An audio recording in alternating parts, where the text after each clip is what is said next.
Did you know that Paul Newman actually ate 50 hard-boiled eggs in one sitting? Well, not quite, but the truth behind that famous scene is even stranger than you think. Cool Hand Luke isn't just a movie about a man who won't give up. It's a story born from real prison camps, real chain gangs, and real Southern heat. The actors sweated under the actual sun. They slept in real bunks. And some of the most famous lines in cinema history? They were never in the original script.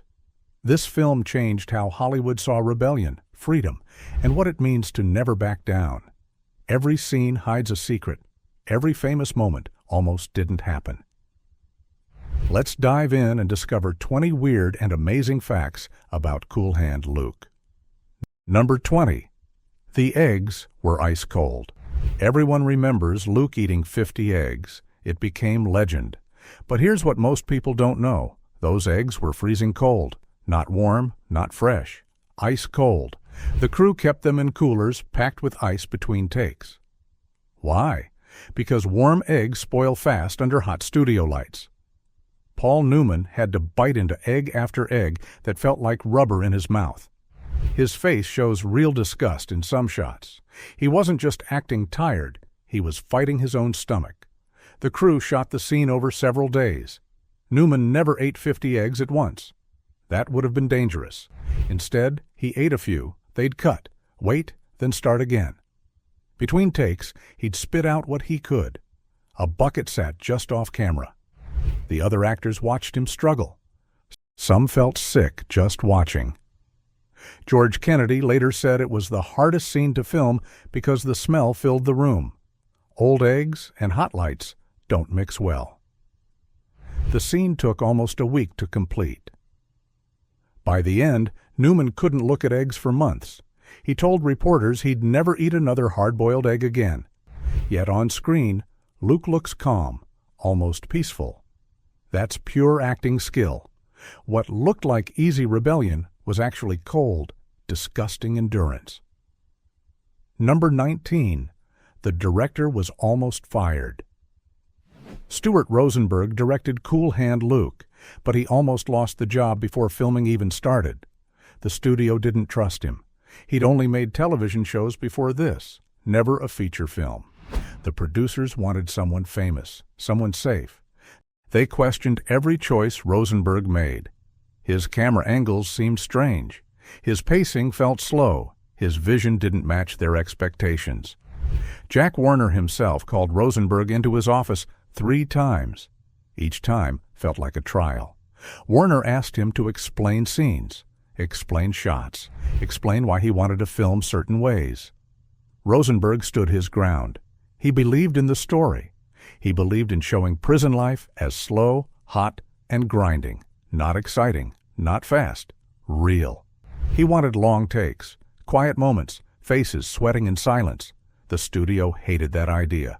They wanted action, they wanted drama, they wanted spectacle. But Paul Newman supported Rosenberg. Newman told the studio he'd only make the film if Rosenberg stayed. That changed everything. Warner couldn't lose Newman. He was the star, the money, the name on the poster. So Rosenberg kept his job, but barely. He directed every scene knowing he was one mistake away from replacement. That pressure shows in the film. Every shot feels deliberate, careful, necessary.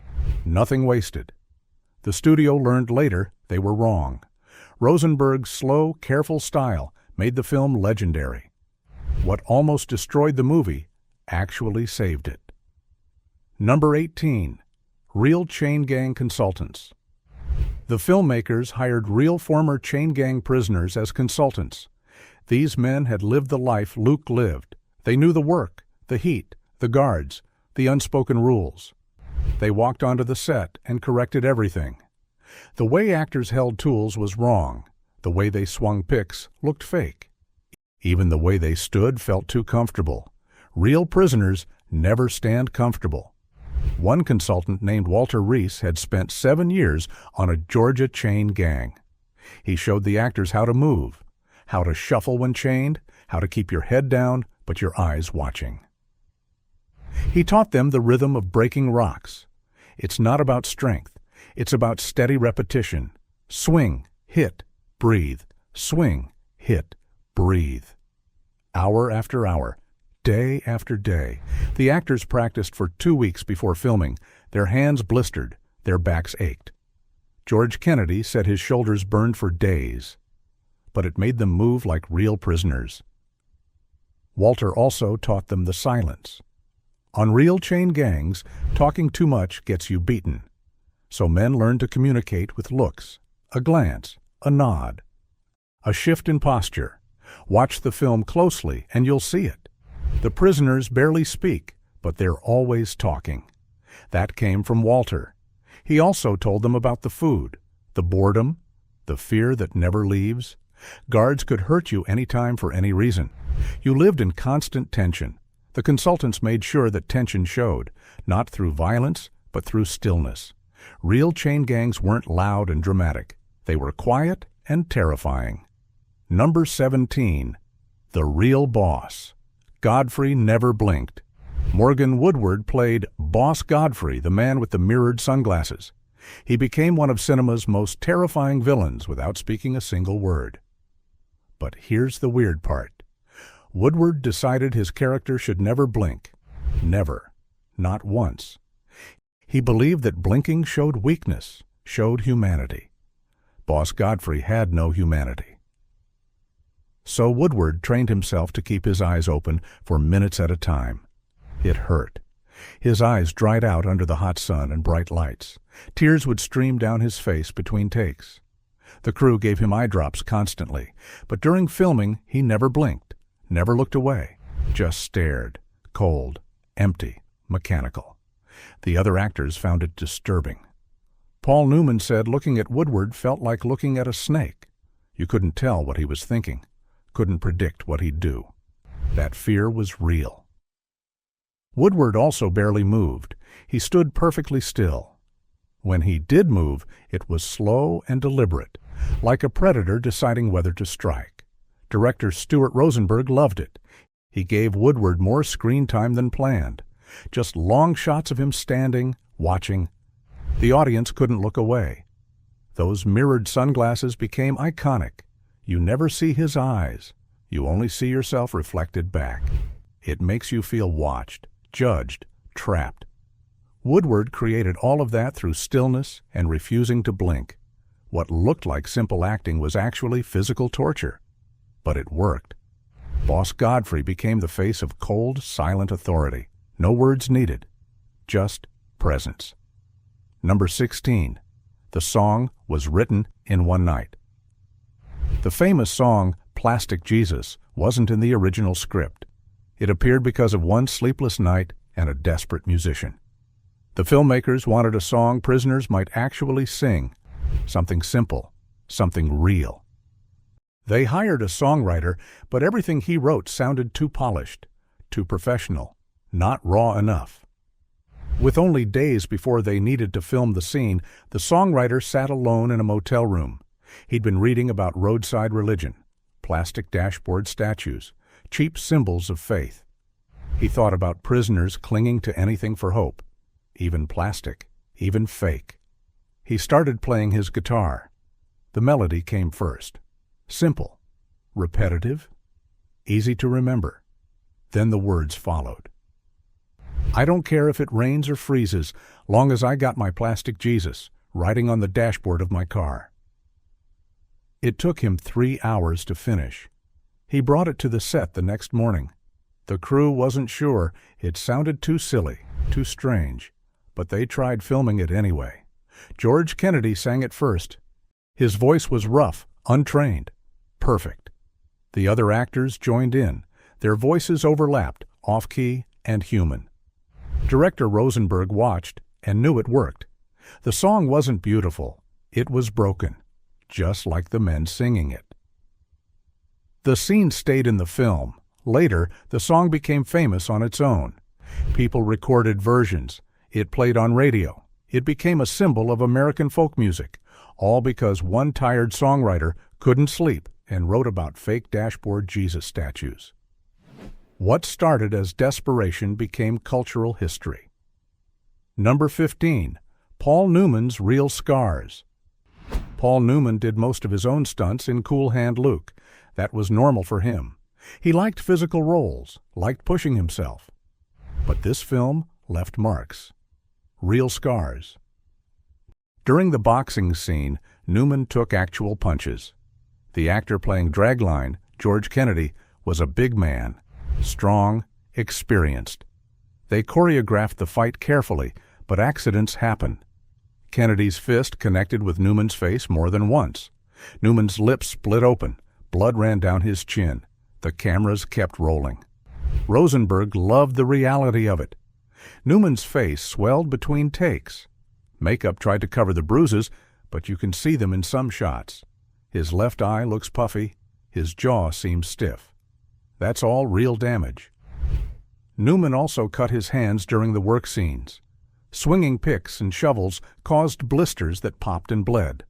The handles rubbed his palms raw. He wrapped them in bandages at night, but had to remove them for filming. The pain shows in his face during certain scenes. When Luke grips tools, Newman's fingers twitch slightly. That's not acting. That's hurt. There's also a scene where Luke runs through woods at night. Newman tripped over a root and slammed into a tree. His shoulder bruised badly. He could barely lift his arm the next day, but he finished the scene anyway. Years later, Newman said Cool Hand Luke left him with permanent shoulder pain. A small price, he thought, for creating something real. The scars faded, but some never disappeared completely. What looked like movie magic was actually flesh and blood. Number 14. The car wash girls were local. The famous car wash scene almost didn't happen. The studio thought it was too sexual, too provocative. They wanted it cut. But director Stuart Rosenberg fought to keep it.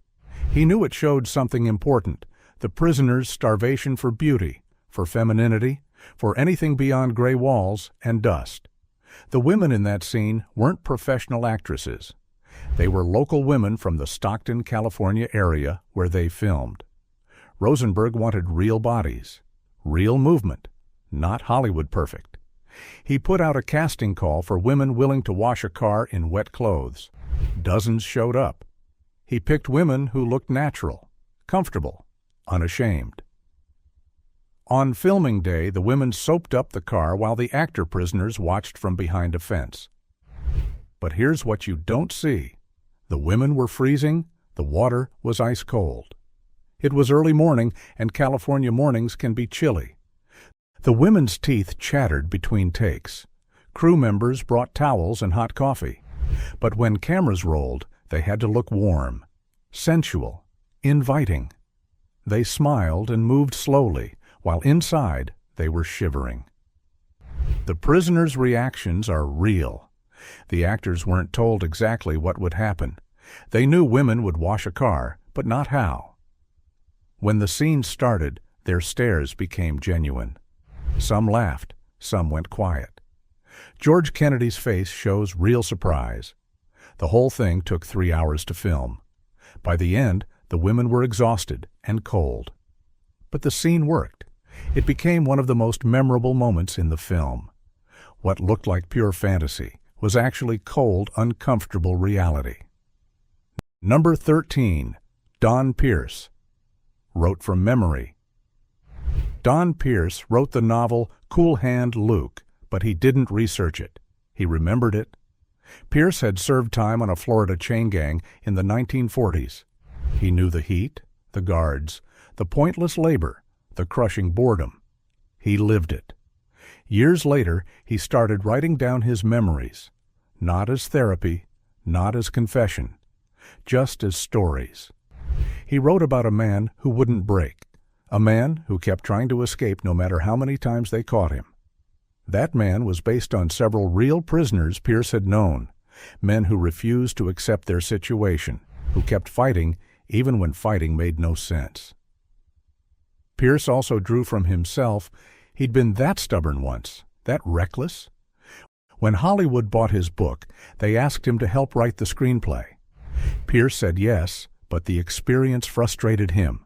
The studio wanted drama, excitement, Clear heroes and villains. Pierce wanted truth. Confusion. Moral gray areas. He fought with the screenwriters, argued about scenes, about dialogue, about tone. Eventually, the studio pushed him aside. They brought in other writers. Pierce's name stayed on the film, but much of his original vision changed. Still, the core remained. The feel of chain gang life, the heat, the silence, the strange dignity of refusing to submit. That all came from Pierce's real memories. He watched the film at its premiere and felt mixed emotions. It wasn't exactly his story anymore, but it was close enough. What started as personal memory became universal legend. Number 12. The road wasn't real. The prisoners spend the film working on a road, digging ditches, laying tar, breaking rocks. It looks endless. It looks real. But it wasn't. The road didn't go anywhere. The production team built a fake section of road in the middle of nowhere. Just a strip of dirt and gravel that led to nothing. They did this for control. Real roads have traffic, noise, interruptions. A fake road meant silence, perfect lighting, complete isolation. The crew constructed about 200 yards of road. They brought in dirt, rocks, equipment, made it look like a real work site. Then they filmed the same section over and over from different angles. If you watch closely, you'll see the same landmarks repeated. The same tree, the same bend, the same pile of rocks. It's all one short stretch shown many ways. The actors didn't know at first. They thought they were actually building something. George Kennedy later laughed about it. They worked so hard, sweated so much, for a road that went nowhere. It felt like a perfect metaphor. Chain gangs often did pointless work, digging holes just to fill them again, moving rocks from one pile to another and back. The labor wasn't about progress. It was about breaking spirits. So the fake road became deeply real. The prisoners in the film work endlessly on something meaningless, just like real chain gangs. The crew accidentally created truth through fiction. What looked like a real road was actually nowhere. But that made it more honest. Number 11. George Kennedy's Tears Were Unscripted. George Kennedy won an Academy Award for playing Dragline. His performance feels huge, loud, physical. But the most powerful moment is quiet. After Luke dies, Dragline talks about him to the other prisoners. His voice breaks. Tears run down his face. He can barely finish his words. None of that was in the script. Kennedy wasn't supposed to cry. The scene was written as tough, stoic, a prisoner reporting facts. But when they filmed it, something happened. Kennedy had grown genuinely close to Paul Newman during production. They ate meals together, told stories, became real friends. When Kennedy had to talk about Luke's death, he thought about losing Newman, not the character, the actual man. His emotions overwhelmed him. His throat tightened, his eyes filled. He tried to stay tough, but couldn't. The tears came. Director Stuart Rosenberg didn't call cut. He let the camera run, let Kennedy break down. The other actors watched in silence. Some of them teared up too. When the scene ended, the set stayed quiet for a long moment. Everyone knew they'd witnessed something real. Kennedy apologized afterward. He thought he'd ruined the take by crying. Rosenberg told him the opposite. That was the take. That was the truth. They used it in the film. Kennedy's tears became the emotional heart of the ending. Audiences around the world cried with him. He won the Oscar largely because of that one unscripted moment. What should have been tough guy acting became raw, human grief. Number 10. The church scene was filmed in silence. Near the end, Luke breaks into a church. He talks to God, yells at God, challenges God. It's one of Paul Newman's greatest acting moments. But here's what made it strange. The crew filmed it in complete silence.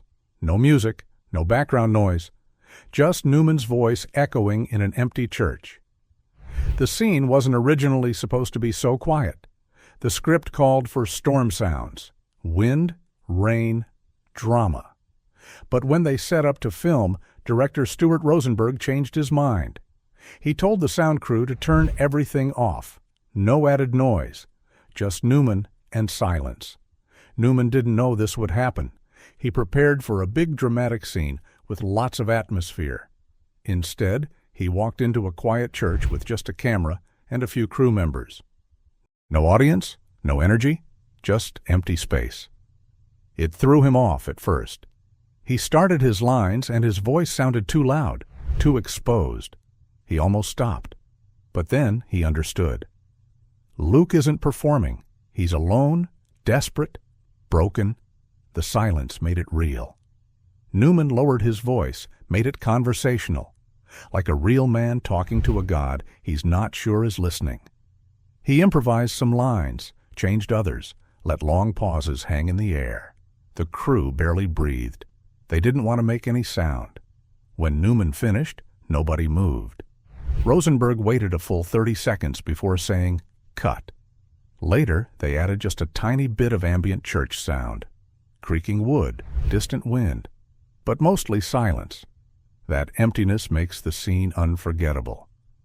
What should have been dramatic became intimate. Number 9, the sunglasses.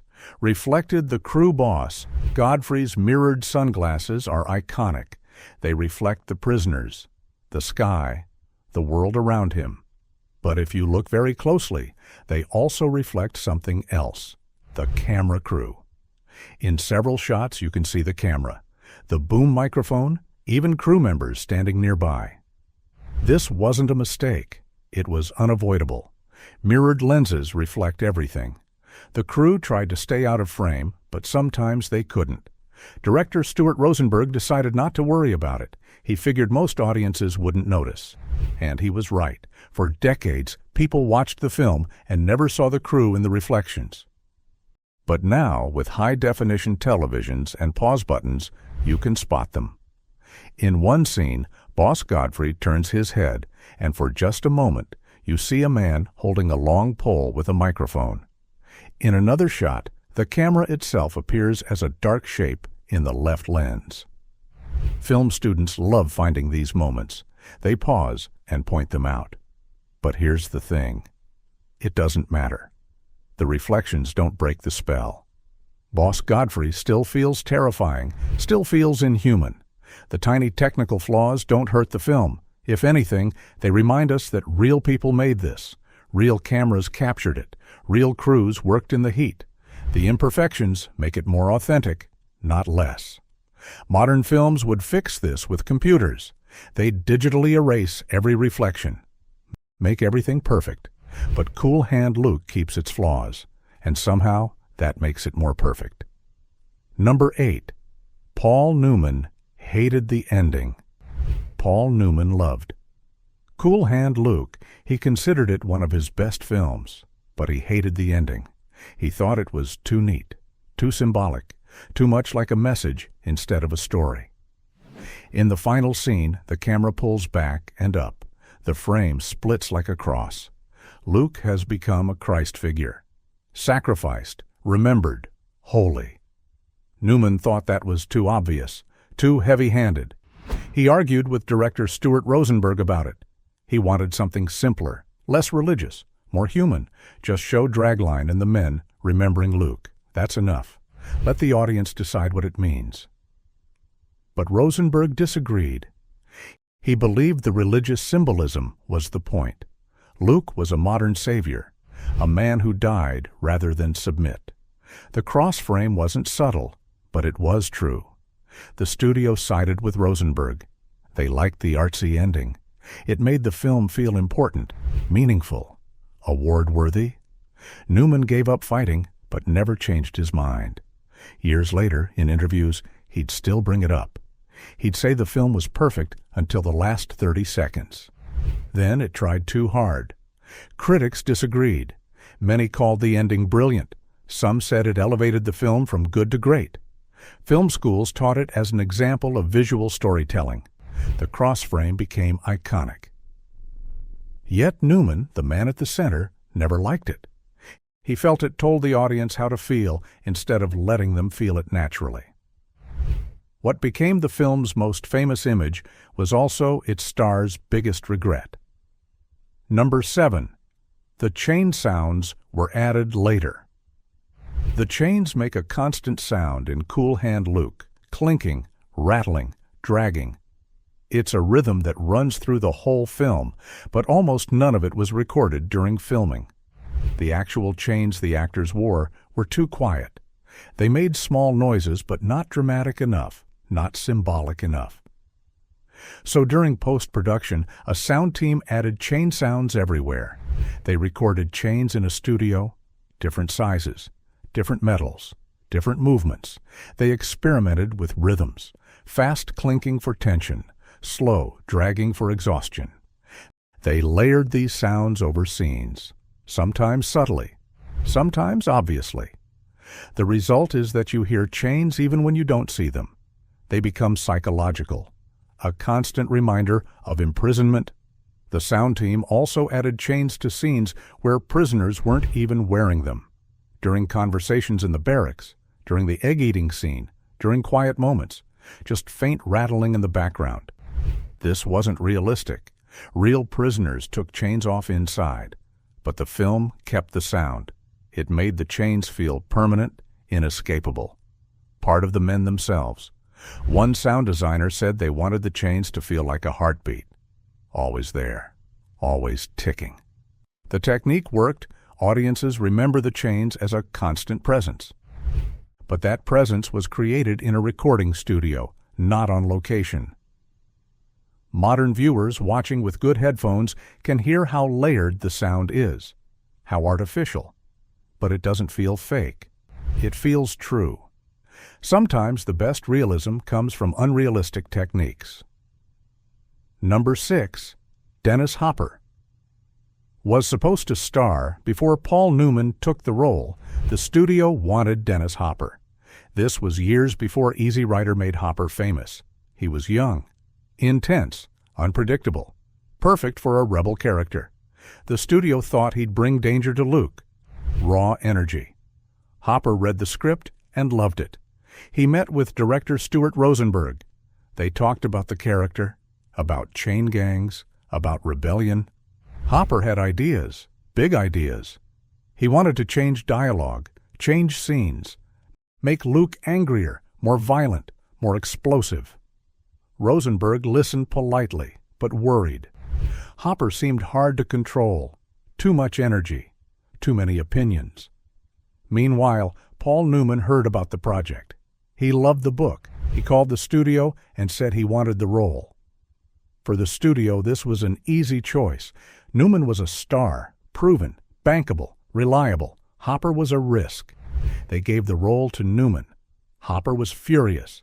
He felt the studio took something that should have been his. He avoided Newman for years, wouldn't work with him, wouldn't talk about him. Only later, after both men were older, did Hopper admit Newman was perfect for the role. He said Newman brought something Hopper couldn't, calm rebellion. Luke doesn't explode. He doesn't rage. He just refuses. Quietly, constantly. That takes a different kind of strength. Hopper would have made Luke loud. Newman made him quiet. And quiet rebellion is more powerful. What Hopper saw as betrayal became one of cinema's greatest performances. Number 5. The Warden's Speech. Was one-take Strother. Martin plays the captain, the prison warden. His most famous line is, "What we've got here is failure to communicate." That line became one of the most quoted in film history. But here's what most people don't know. Martin delivered the entire speech in one perfect take. No rehearsal, no warm-up, just once, and done. The crew set up the shot. Martin stood in the sun. The prisoners sat in the dirt. Cameras rolled. Martin started talking. His voice was calm, almost friendly, but with an edge. A threat hiding under politeness. He talked about rules, about order, about what happens when men don't listen. Then he delivered the famous line. His tone didn't change, didn't emphasize it, just said it like a simple fact. When he finished, director Stuart Rosenberg called cut. He looked at the script supervisor. She nodded. Perfect, no flubbed lines, no mistakes. Rosenberg asked Martin if he wanted to do another take. Martin said no. He felt good about it. So they moved on. Only later did everyone realize how perfect that take was. The calmness, the rhythm, the casual cruelty. It couldn't be improved. They used that first take in the film. Martin never said the line again on set. Years later, he told an interviewer he'd practiced the speech alone in his trailer, over and over. Different ways, different tones. By the time the camera rolled, he knew it completely. It felt natural, effortless. But that effortless moment came from hours of private practice. What looked like easy genius was actually hard preparation. Number 4. Real heat, real suffering. Cool Hand. Luke was filmed in Stockton, California during summer, but not a cool summer, a record-breaking heat wave. Temperatures hit over 100 degrees most days. The actors wore heavy prison clothes, long sleeves, thick fabric. They worked outside for hours. No air conditioning, no shade, just brutal sun. Many actors got heat exhaustion. They'd finish a scene and collapse. Medics stayed on set constantly. They gave water, salt tablets, wet towels. George Kennedy fainted twice. Once during the boxing scene, once during a work scene. He woke up in a medical tent with ice packs on his neck.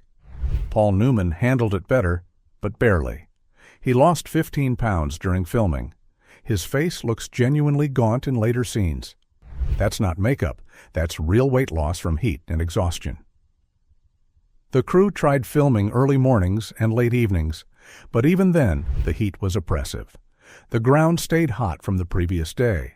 Metal tools burned to touch. Camera equipment overheated. Film melted in some cases. They had to keep backup cameras in coolers. One day, the thermometer hit 112 degrees. Director Stuart Rosenberg canceled filming. It was too dangerous. But the next day, they were back.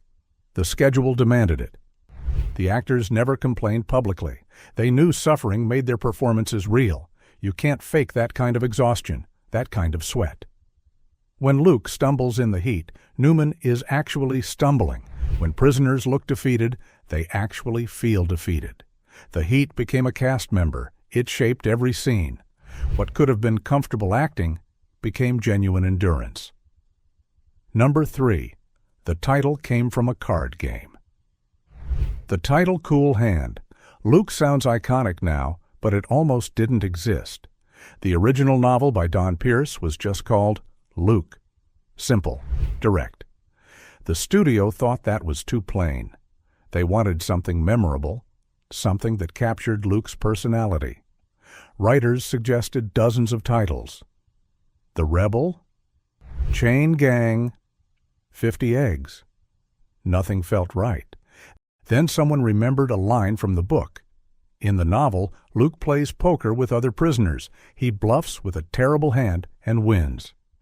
Another prisoner says, "You got a cool hand, Luke," meaning he stayed calm under pressure. Didn't show fear. That phrase captured everything about the character. Luke stays cool when others panic. He smiles when he should cry. He stands when he should kneel. The studio loved it. Cool Hand Luke became the title.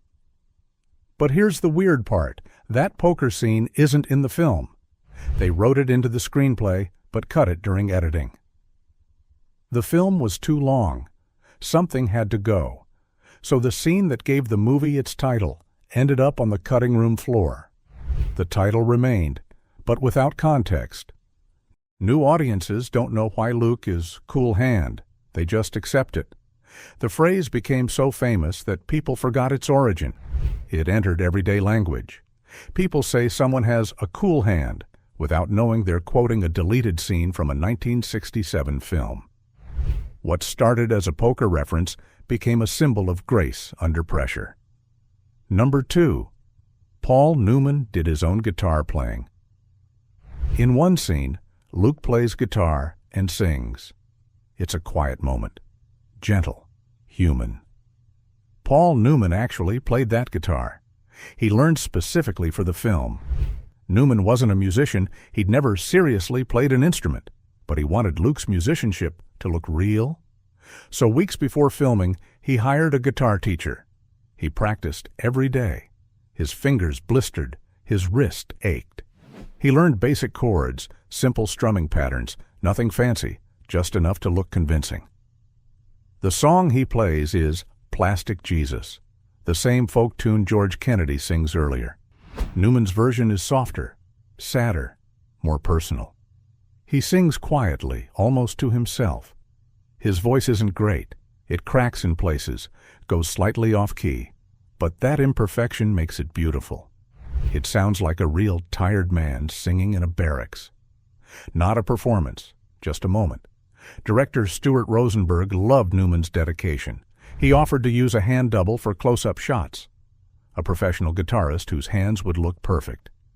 Newman refused. He wanted it to be really him, all of it, so every shot showing hands on the guitar is Newman, every chord, every strum. If you watch closely, you can see his fingers aren't quite perfect. He hesitates slightly between chords. That's not Luke hesitating, that's Newman still learning. But it works. It makes the moment fragile, honest. After filming ended, Newman kept the guitar. He said learning to play was one of the best parts of making the film. What started as acting preparation became a real skill. Number 1. The famous line was written by a prisoner. What we've got here is failure to communicate. That line defined the film. It's been quoted millions of times, used in other movies, sampled in songs. It became part of American culture. But the writer who put it in the screenplay didn't create it. He heard it from a real prisoner. During research for the script, writer Frank Pearson visited actual prisons. He talked to guards, to wardens, to prisoners. He wanted authentic dialogue, real language. At one prison in the South, he watched a warden address inmates. The warden was calm, polite, almost friendly, but underneath was pure steel. He talked about rules, about consequences. Then he said something like, "What we have here is a failure to communicate properly." Pearson wrote it down immediately. He recognized it as perfect. The phrase sounded reasonable, almost kind. But it blamed the prisoners for not understanding their own oppression. It turned rebellion into a communication problem. As if the prisoners just needed to listen better, then they'd accept their chains happily.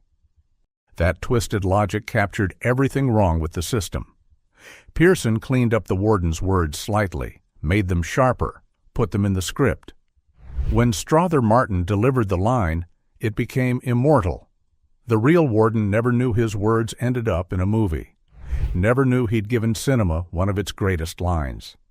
He was just doing his job, blaming prisoners for not accepting their punishment. His casual cruelty became art.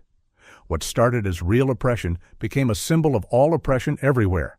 One sentence, one perfect, terrible sentence. Bonus fact, the smile was directed at his son. The final image of Cool Hand. Luke is a photograph. Luke smiling, big, genuine, joyful. It's frozen on screen as the film ends. That smile became iconic. But here's the secret behind it. Paul Newman was smiling at his son. During filming, Newman's young son Scott visited the set. Scott was just a boy then, excited to see his famous father at work. Between takes, Scott ran around the set, explored, asked questions. Newman adored him, loved showing him the cameras, the props, the process. One day, the crew needed to shoot Luke's photo, the one the prisoners would remember him by. They set up a camera, told Newman to smile. He tried, but it looked forced, fake. Director Stuart Rosenberg could see it. He needed a real smile, genuine joy. He asked Scott to stand behind the camera, then he told Scott to make his father laugh. Scott started making faces, crossing his eyes, sticking out his tongue. Newman burst out laughing. His face opened up. His eyes crinkled. That smile came from pure love. Rosenberg snapped the photo. That's the image in the film. Newman smiling at his son, not at the camera, not at Luke's fellow prisoners. At Scott. Years later, tragedy struck. Scott Newman struggled with drugs and alcohol. He died young, only 30 years old.